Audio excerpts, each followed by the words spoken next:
Assalamualaikum warahmatullahi wabarakatuh. Salam sehat selalu buat rekan-rekan, sahabatku, dimanapun sahabat berada. Mudah-mudahan senantiasa dalam lindungan Allah Subhanahu wa Ta'ala. Allahumma amin. Oke, sahabat-sahabatku, sebelum saya menyampaikan tutorial mengenai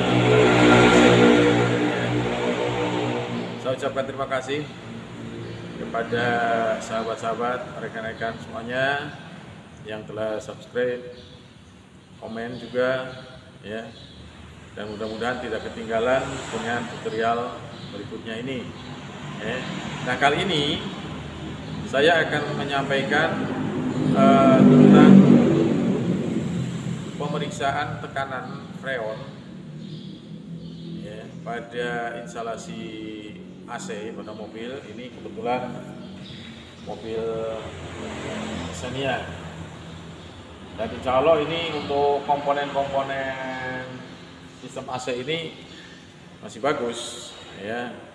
Nah, apa sih yang akan diperiksa di sini? Tidak lain adalah mengenai berapa tekanan freon ya pada saat mesin tidak hidup, berapa tekanan freon pada saat mesin hidup dan AC dinyalakan, lalu di dalam kabin atau di dalam mobil itu sudah dinginkah atau tidak. Itu. Nah, nanti juga bagaimana cara pemeriksaan untuk tentang adanya kebocoran. Nanti kan akan terlihat pada indikator jarum. Jika terjadi adanya kebocoran, maka jarum akan turun dengan sendirinya dan lama-kelamaan freon akan habis. Ya, sahabat-sahabat, marilah kita lihat ya, dengan adanya pemasangan untuk selang regulator ya AC ini.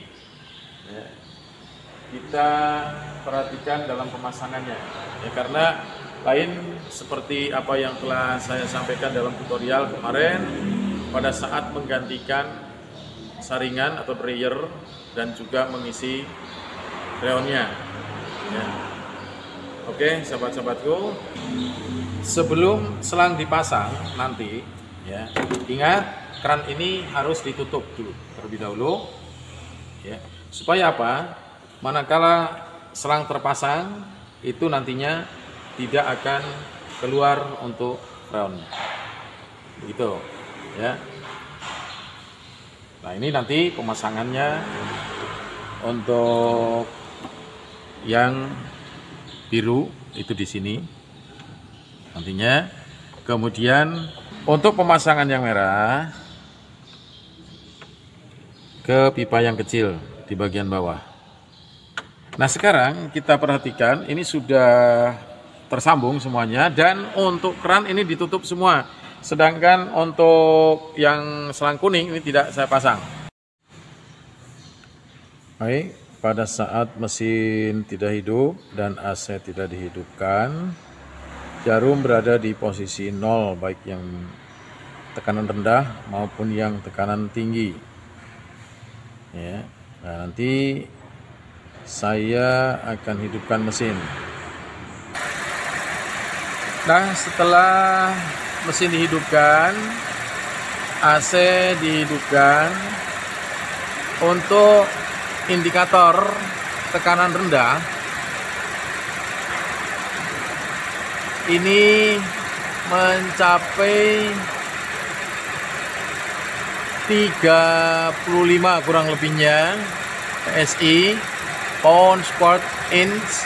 Kemudian untuk tekanan tinggi ya, untuk tekanan tinggi ini 120,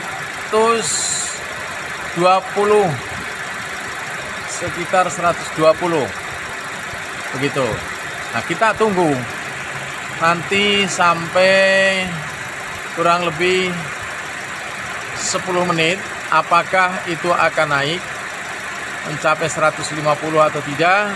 Dan untuk yang tekanan rendah sampai 40 PSI atau tidak. Untuk indikator tekanan rendah ya, masih di 35 PSI.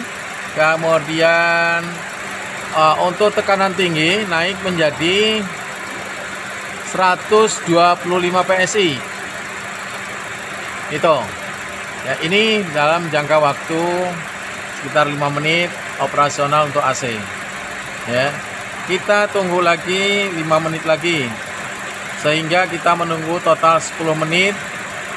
Seperti apakah posisi dari indikator untuk tekanan rendah maupun tekanan tinggi.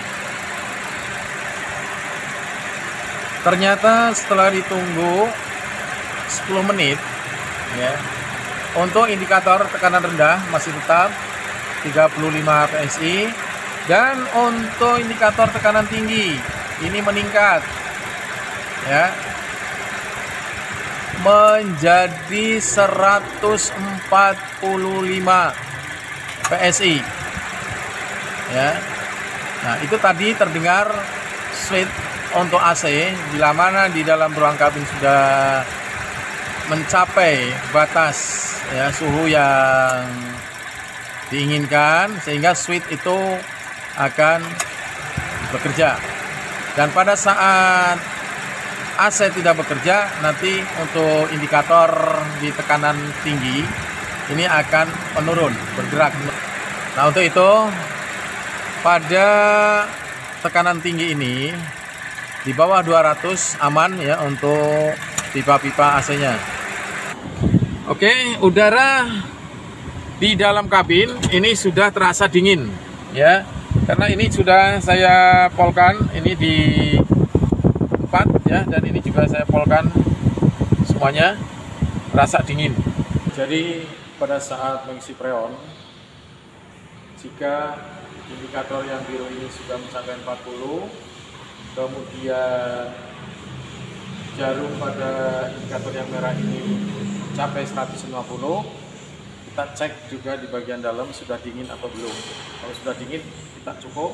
Jadi kran dari kran untuk freon kita tutup, atau ini semuanya kita tutup ya. Kran ini kita tutup semuanya sehingga cukup. Ini di 40 dan yang merah di 150 maksimal. Nah, untuk pemeriksaan ya kebocoran pada sistem AC yang pokok itu pada komponen press switch ini, kemudian expansion valve di sini, ini perlu kita periksa, yaitu dengan menggunakan adanya cairan yang mungkin cairan berbusa ya, dan di sini juga bisa dengan cairan berbusa.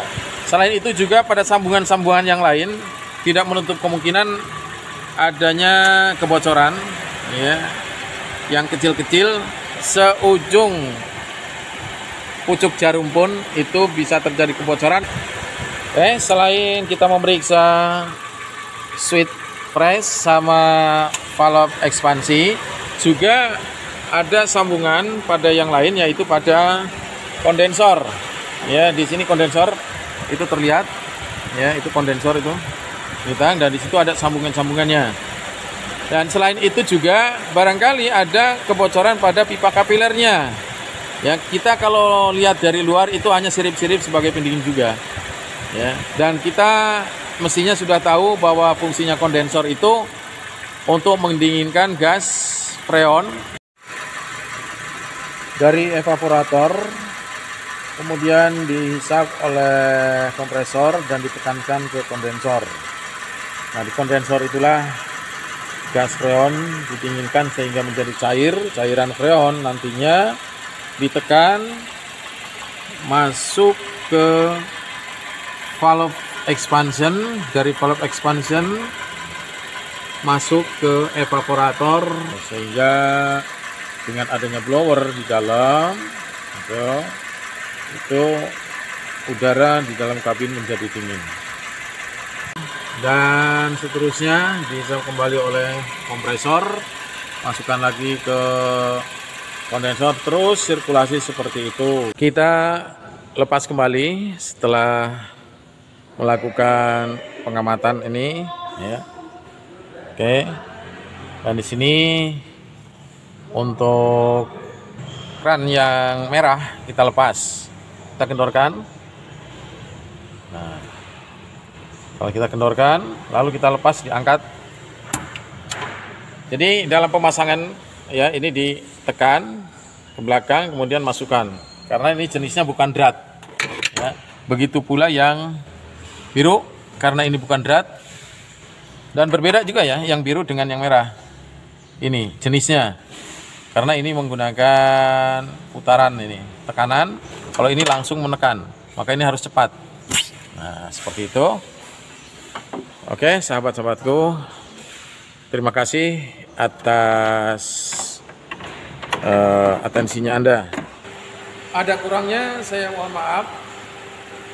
Wassalamualaikum warahmatullahi wabarakatuh.